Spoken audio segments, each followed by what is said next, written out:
নিয়ম বলুন। তখন শ্রী হরি বললেন যে এই ব্রত সমস্ত পরিবার পরিজনদেরকে নিয়ে করা উচিত এবং ঋষিমুনিকে আহ্বান করে তাদের সাথে সমস্ত দিন উপবাস থেকে ব্রত করে তারপরে সন্ধ্যার সময় ভগবানকে ভোগ লাগাতে হয়, ঠিক আছে। এবং এই ব্রতটা করা খুব সোজাও, ভগবান এটা বলেছেন। এবং তিনি এটা বলছেন যে এই, এবং গণেশজি আউট অফ কিউরিয়াসিটি জিজ্ঞাসা করে, তাহলে প্রভু আপনি তো মোদকও গ্রহণ করবেন, গণেশজির খুব প্রিয় মোদক। তখন ভগবান বললেন, না গণেশ, আমি এই দিনে শুধুমাত্র চূরমা, দুধ, ঘি আর নারকোল এবং কলা গ্রহণ করে থাকি ভোগেতে, ঠিক আছে। এবং সেটাই প্রসাদ হিসেবে সবাইকার বিতরণ হয়। তারপরে বললেন এগুলো তাও সাইডে, ঠিক আছে, এগুলো বললেন this are not as important, কিন্তু এটার একটা অত্যন্ত গুরুত্বপূর্ণ পার্ট হচ্ছে শ্রী সত্যনারায়ণ ব্রত কথা, যেটা আমরা এখন আলোচনা করতে যাচ্ছি। উনি এটাও বললেন যদি কেউ এই কথা না শ্রবণ করে আর যদি কেউ কথার পরে প্রসাদ না পায় তাহলে ব্রত সম্পূর্ণ হয় না, ঠিক আছে। এটা এতটাই ইম্পর্টেন্ট, তাই আমরা সবাই ব্রত করছি সত্যনারায়ণ ব্রত, কিন্তু যদি আমরা এই কথা শ্রবণ না করি তাহলে ব্রতটা সম্পূর্ণ হবে না, ব্রতটা ভেন হয়ে যাবে, নষ্ট হয়ে যাবে, ঠিক আছে। তখন তিনি বললেন যে এই সত্যনারায়ণ ব্রত কথা এগুলো ভীষণ প্র্যাকটিক্যাল, মানে এটা শুধুমাত্র আমাদেরকে ভক্তিরই জ্ঞান দেয় না, বাট প্র্যাকটিক্যালি আমাদের সমস্ত জাগতিক প্রেজেন্ট প্রবলেমকে পর্যন্ত সলভ করে দেয়। তার জন্যই তিনি মাতা পার্বতীকে অ্যাডভাইস করলেন যে তোমার সংসারে যত প্রবলেম আছে সবটা এই সত্যনারায়ণ ব্রত কথাই সলভ করবে, ঠিক আছে। এটা ইংলিশে এটাকে একটা কথায় বলতে গেলে it is entertaining to the years, it is enriching to the mind and it is enlightening to the heart, ঠিক আছে। মানে এন্টারটেইনার, এটা খুব মনোরঞ্জন করে আমাদের কর্ণেন্দ্রিয়কে এবং মনকে আমাদের ওই মনোনিবেশ করতে সাহায্য করে। এনরিচিং মানে আমার মন খুব ফিক্সড হয়, শান্ত হয়। আর এনলাইটমেন্ট হচ্ছে হৃদয়তে ভক্তির সঞ্চালন, ঠিক আছে। এত সুন্দর এই কথার মাহাত্ম্য। তখন বললেন যে হ্যাঁ, তখন বলছেন এটা শুধুমাত্র প্রেজেন্ট লিভিং এর সাহায্য করে এবং এটা কিভাবে ভক্তি করব এটাও বলে, এবং কে যে পরম সত্য, ঠিক আছে, শ্রী সাক্ষাৎ শ্রী হরি নারায়ণ, তার সাক্ষাৎকারও করায়, ঠিক আছে। এত সুন্দর এই কথার মাহাত্ম্য। তো তখন ভগবান এটাও বললেন, তখন দেবসেনা আর বল্লী এই প্রশ্ন করলেন যে কখন এই ব্রত করতে হয়। তখন বললেন যে সত্যনারায়ণ ব্রত কথা যখন কথা এবং ব্রত দুটোই যে কোনো টাইমে করা যায়, কিন্তু এটা বেশি ফলদায়ক হয় যখন এটা একাদশী, পূর্ণিমা বা বৃহস্পতিবার করে করা হয়, ঠিক আছে, এটা বেশি ফলদায়ক হয়। তখন গণেশজি বললেন তাহলে কালকেই বৃহস্পতিবার, শুভস্য শীঘ্রম, তাহলে কালকেই আমাদের সত্যনারায়ণ ব্রত কথা করা উচিত। তখন মাতা পার্বতী, সুদামাজি এবং সবাইকে এবং শ্রীহরি নারায়ণকে বললেন আপনি অবশ্যই এখানে আসবেন, কৈলাসে শ্রী সত্যনারায়ণ পূজা হবে। এবং শিবজি গণেশজিকে বললেন তুমি সবাইকে ইনভাইট করো গণেশ, এবং পার্সোনালি ব্রহ্মাজির কাছে যাও, গিয়ে বলো আমি অনুরোধ করেছি যাতে আপনি পূজারী রূপে আসেন। তখন গণেশজি সবাইকার কাছে যায়, আগে নবগ্রহের কাছে যায়, তারপরে সপ্তর্ষিগণের কাছে যায়, তারপর দেবরাজ ইন্দ্র এবং ইত্যাদি সমস্ত মানে দেবতাদের কাছে যায়, এবং তারপরে ফাইনালি শ্রী হরি নারায়ণ বৈকুণ্ঠে যান, বৈকুণ্ঠে গিয়ে তাদেরকে ইনভাইট করেন, লক্ষ্মী নারায়ণকে। তারপরে সে ফাইনালি ব্রহ্মাজির কাছে যান, গিয়ে বলেন ব্রহ্মাজি আপনি আমার সাথে চলুন, আর সত্যনারায়ণ ব্রত কথার জন্য আপনি পূজারী রূপে আসবেন এখানে। তখন ব্রহ্মাজি আসেন এবং তিনি এসে সমস্ত আয়োজন নিজের হাতে করেন, এবং পূজা বিধি তারা মেন যারা যজমান ছিলেন তারা কার্তিকে এবং তার দুই পত্নী ছিল। তো ব্রহ্মাজি নিজে বসে থেকে তাদেরকে পুজো করায়, অভিষেক করায়, নিয়মাবলী সমস্ত কিছু করে পূজা সম্পন্ন করে। ব্রহ্মাজি দিয়ে তারপর বলে যে এরপরে পূজা সম্পন্ন হয়েছে এবং এখন টাইম হচ্ছে শ্রী সত্যনারায়ণ ব্রত কথা। একটা জিনিস খুব ইম্পর্টেন্ট, তারা পুজোর সঙ্গে সঙ্গেই কথা শুরু করে, কারণ কথাতে ভগবান এবং ভগবানের নাম যেহেতু অভিন্ন, তাই জন্য পূজা, কথা এবং তারপরে প্রসাদ, এই তিনটে যেন পরপর সিস্টেম্যাটিক্যালি জিনিসটা হয়। এটার যদি সিনক্রোনাইজেশনে ভঙ্গ হয় তখন মানে এটা নিয়ম না, ঠিক আছে। তো ব্রহ্মাজি তখন গণেশজি প্রশ্ন করলেন ব্রহ্মাজিকে যে হে ব্রহ্মাজি আপনি বলুন যে এই সত্যনারায়ণ ব্রত কি করে শুরু হয়। তখন ব্রহ্মাজি বললেন আজ থেকে অনেক কল্প আগে বা অনেক বছর আগে, কারণ ওটা এক কল্পের কথা আর এক কল্পে হচ্ছে, তখন বললেন নৈমিষারণ্যতে শ্রী সৌনক আদি ঋষি এবং 28,000 ঋষিরা একত্রিত হয় নৈমিষারণ্যে, এবং তারা শ্রী সুত গোস্বামীর কাছে যান। শ্রী সুত গোস্বামীকে তারা জিজ্ঞাসা করেন যে কলিকালের এই কলির জীবের নিস্তারের উপায় কি, মানে তারা এত এত বেশি পাপ কর্মে লিপ্ত থাকে যে তাদের সুখ সমৃদ্ধি আসতে পারবে না, তারা দুঃখে থাকে, তাদের পারিবারিক সমস্যা হয়, তো এইখান থেকে মুক্তির উপায় কি। তখন শ্রী সুত গোস্বামী বলেন যে এই সেম কোয়েশ্চেন যেটা তোমরা আজকে আমাকে করছো, এটা অনেক কাল আগে নারদ মুনি ভগবানকে ডাইরেক্টলি কোয়েশ্চেনটা করেছিলেন যে হে প্রভু নারায়ণ, কলিকালে সবাই এত পাপ কর্ম করে যে তাদের কর্মফল অনুসারে তাদের কপালে সুখী নেই, ঠিক আছে, সমৃদ্ধি তো দূরের কথা, ঠিক আছে, এবং তারা সুখ স্বাচ্ছন্দ্য নেই, এবং তারা জানে না ধর্ম অর্থ কাম মোক্ষ, মানে তাদের গোল কি, জীবনের মুক্তির উপায় কি, তো তারা মুক্ত কি করে হবে প্রভু। তখন ভগবান বলছেন যে হে নারদ, তুমি একটা খুব সুন্দর প্রশ্ন করেছো এবং এতেই কলির জীবের নিস্তারের উপায় আছে। তিনি বলছেন কেউ যদি এটা জেনে যে আমি সাক্ষাৎ ভগবান মত্তঃ পরতরম না অন্যদ কিঞ্চিদস্তি ধনঞ্জয়া ময়ি সর্বমিদম প্রোক্তম সূত্রে মণিগণা ইবা, আমি যে পরম সত্য এটা যদি কেউ জেনে এবং আমি সমস্ত জীবের হৃদয় পরমাত্মা হিসেবে বাস করি, এটা যদি কেউ জেনে নিষ্ঠা সহকারে শ্রদ্ধা সহকারে এবং বিশ্বাসের সাথে এই সত্যনারায়ণ ব্রত করে, তাহলে তার জীবনে সুখ সমৃদ্ধি এবং অন্তকালে তারা মুক্তিও লাভ করবে, ঠিক আছে, এবং মৃত্যুর পরে তারা আরো উন্নত জন্মপ্রাপ্ত হবে এবং ফাইনালি তারা আমার কাছে ফিরে আসবে। নারদ মুনিকে সেই প্রশ্নের উত্তর দিলেন। তখন ব্রহ্মাজি বলছেন ইতি শ্রী রেবা খণ্ডে শ্রী সত্যনারায়ণ ব্রত কথা প্রথম অধ্যায় সমাপ্ত। ঠিক আছে, এটা ছিল first chapter of Shri Satyanarayan ব্রত কথা।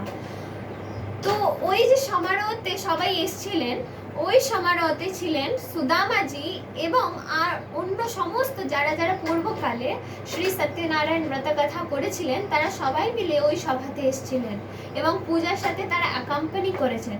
এবং ব্রহ্মাজি রিকোয়েস্ট করলেন এখন যার কথা আসছে সে এখানে নিচে বসে আছে সাক্ষাৎ সুদামা, তো তিনি যেন উঠে এই কথা তারই জীবনে ব্রাহ্মণ, তিনি যখন ব্রাহ্মণ শতানন্দ হিসেবে আসেন, তিনি যেন তার জীবনের কথা শোনান।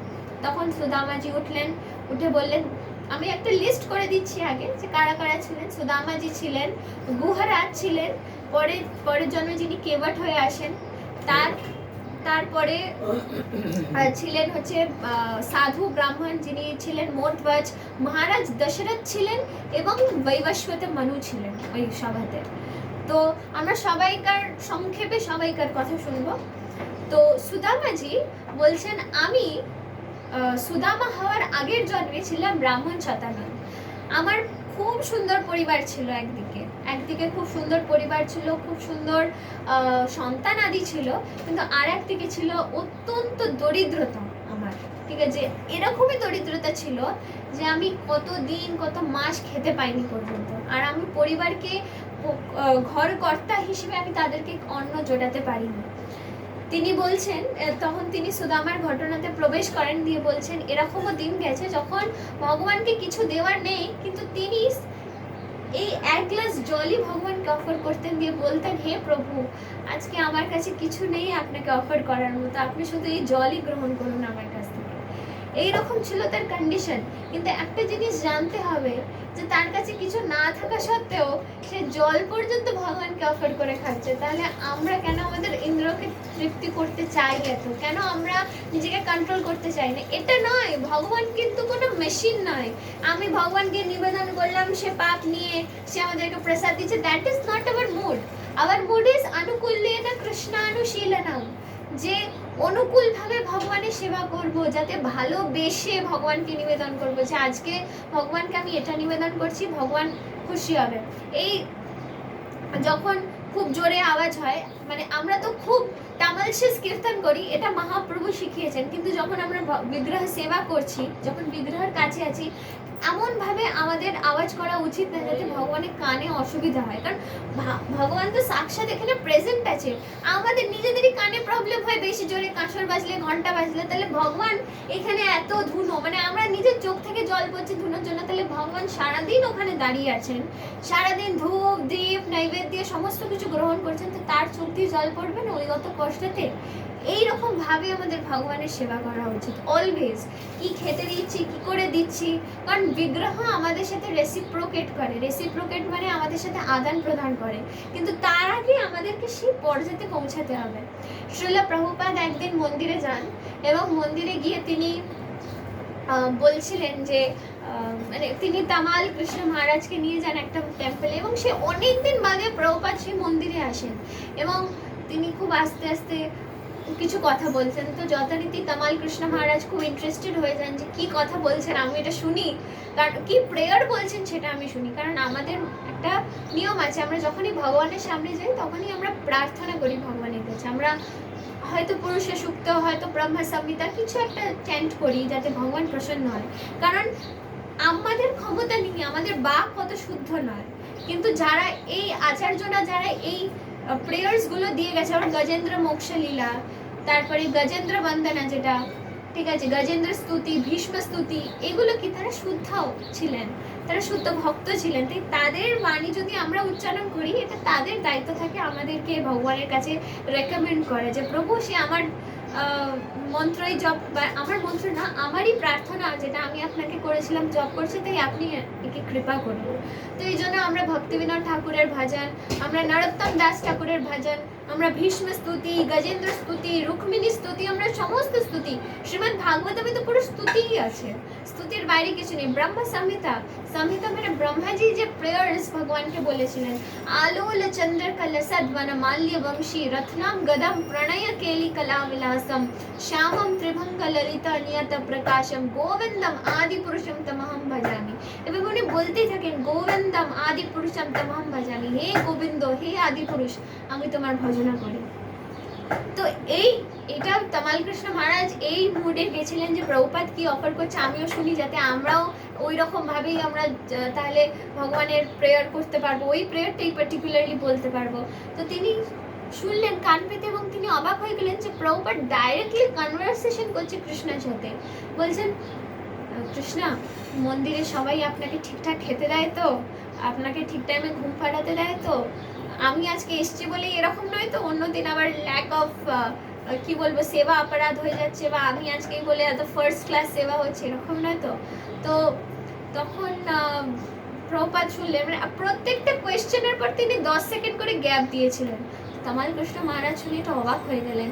তারপরে তিনি তারপরে প্রভুপাদ ব্যাসাসনে বসলেন এবং টেম্পল প্রেসিডেন্ট এলেন, প্রভুপাদকে দণ্ডবাদ করলেন, দিয়ে তারপর উনি বলতে যাবেন কথা, তার আগে প্রভুপাদ বললে ভগবান is very satisfied with your সেবা, উনি খুব সন্তুষ্ট হয়েছেন, কিন্তু একদিন তুমি প্রসাদ দিতে ভগবানকে ডিলে করছো। তখন temple president, Prabhupada, how did you know? We didn't even tell this. I was going to tell you about this. তখন প্রভুপাদ বলছে, কৃষ্ণা অলওয়েজ রেসিপ্রোকেটস উইথ আস, ভগবান আমাদের সাথে আদান প্রদান করে, কিন্তু আমাদেরকে সেই স্তরে পৌঁছাতে হবে তার আনসারটা শুনতে পাওয়ার জন্য। ভগবান আমাদের সাথে রেসিপ্রোকেট করছেন, কিন্তু আমরা সেই লেভেলেই পৌঁছাইনি যে তার মানে তিনি বলছেন হ্যাঁ আমি এটা চাই, সেই আনসারটা যে হ্যাঁ আমি চাই এটা আমরা শুনতে পাচ্ছি না, যেটা প্রভুপাদ শুনতে পাচ্ছিলেন। এটা লাইফ লেসন যে সাক্ষাৎ বিগ্রহ আমাদের সাথে আদান প্রদান করে। তো তখন ব্রাহ্মণ শতানন্দ ভগবানকে জল অফার করে তিনি ঠিক করেন যে এবার আমি ভিক্ষা করতে যাব, আমি যাতে দান পাই। তো তখন মানে এতদিন তাদের অভ্যাস হয়ে গেছে না খেয়ে থাকার, যে তখন মানে সবাই মিলে এমনি মানে ওরা ঠিক করে নিয়েছিল যে ওরা খেলা করে দিন কাটিয়ে দেবে, এবং মানে বাচ্চাদের কথা বলছেন যে ব্রাহ্মণ শতানন্দের যারা বাচ্চারা ছিল ওরা খেলা করেই দিন কাটিয়ে দেবে, যাতে ওদের খিদেটা না রিয়েলাইজ হয় যে আমাদের খিদে পাচ্ছে, এরকমই কষ্টকর অবস্থা। এই দেখে শতানন্দ কাঁদতে কাঁদতে বেরিয়ে যায়, বলে আজকে যদি আমি ভিক্ষা না পাই তাহলে আমি বাড়িতেই ঢুকবো না। তো এরকম হয় সে প্রত্যেকটা ঘরে ঘরে যায়, প্রত্যেকটা ঘরে সে কোথাও ভিক্ষা পায়নি, কোথাও ভিক্ষা পায়নি। এরকম হয় একবার সে এরকম নিরাশ হয়ে সে বসে আছে, উঠে দাঁড়িয়ে তারপর সে শ্রী হরি নারায়ণ করতে করতে সেটা পাথরের ধাক্কাকে হোঁচট খায়। তখন আসেন সাক্ষাৎ Shrihari in the form of a সাধু। সে এসে শতানন্দকে ধরে নেয়, ধরে নিয়ে সে মানে সোজায় শুধু শতানন্দকে দেখতে থাকে। তখন শতানন্দ তাকে প্রণাম করে এবং সে একটাই আম পেয়েছিল, যে আমটা মাটিতে পড়ে যায় এবং সেটা নষ্ট হয়ে যায়। তখন বললেন, হে সাধু মহারাজ, আপনার অসংখ্য ধন্যবাদ আমাকে রক্ষা করার জন্য। দিয়ে সে নাম জপ করতে করতে বেরোতে যায়। তখন সাধু মহারাজ বলে, তুমি সারাদিন এই যে শ্রী হরি নারায়ণ যার নাম করছো, সে তোমাকে কি দিচ্ছে? সে তোমাকে দিনে রোজি রুটিও দিতে পারছে না, সে তোমাকে একটা ভিক্ষা দিচ্ছে না, তাও তুমি তার নাম করছো। তখন শতানন্দ বলছেন যে আমার দায়িত্ব, আমি এজ আ ভক্ত, আমার একমাত্র কাজ হচ্ছে ভগবানের নাম স্মরণ করা, ভগবানকে স্মরণ করা। সে আমি কিছু পাই বা না পাই, এটা তো কোনো ব্যবসা না যে ভগবান দিলেই আমি তার নাম করবো নাহলে করবো না। তিনি আমাদের নিঃশ্বাস দিচ্ছেন, আমাদের জল দিচ্ছেন, এটাই অনেকটা আমার জন্যে। তাই আমার কাজ ভক্তি করা, আমি ভক্ত হয়ে ভক্তি করব। তখন সাধু মহারাজ মানে Shri Hari Narayan in the form of a sadhu, তিনি বলছেন যে যখন তুমি এতটাই তোমার দৃঢ় বিশ্বাস আছে তোমার নারায়ণের ওপর, তাহলে নারায়ণের সে ব্রত কেন করছো না যেখান থেকে সুখ আসে, সমৃদ্ধি আসে? তখন তিনি বলেন যে হে প্রভু, আপনি আমাকে গাইড করুন যাতে আমি এই ব্রতটা করতে পারি। তখন বললেন, কি সেই ব্রত? তখন বললেন, শ্রী সত্যনারায়ণ ব্রত কথা এবং পূজা, এটা করলে ঘরেতে সুখ, সমৃদ্ধি এবং ভক্তি লাভ হয়। তখন কিছু না ভেবেই শতানন্দ সংকল্প করে নিলেন যে আমি পরের দিন শ্রী সত্যনারায়ণ ব্রত করব এবং কথার আয়োজন করব। তখন তারপরে তার রিয়েলাইজেশন আসে যে আমি যে এটা বললাম এরপরে কি হবে আমার, মানে তখন শ্রী হরি নারায়ণ অ্যাকচুয়ালি তার অন্তরে মানে তাকে বলছেন এই কথাটা যে তুমি এই যে শ্রী হরি নারায়ণের উপাসনা করছো, তোমার তো কিছু নেই, তুমি তো কোনো দানই পাওনি, তাহলে তুমি কি করে করবে শ্রী সত্যনারায়ণ ব্রত? তখন বললেন যে নারায়ণ আমার মধ্যে আপনার মাধ্যমে এই ব্রত করার মানে এই যে প্রেরণাটা দিয়েছে, সেই নারায়ণই আমাকে আজকে দান দেবে। ঠিক আছে, ওই নারায়ণের বিশ্বাসেই আমি আজকে আবার ভিক্ষা করবো। তিনি আবার প্রত্যেকটা ঘরে ঘরে, এবং নারায়ণের কৃপাতেই সে প্রত্যেকটা ঘরে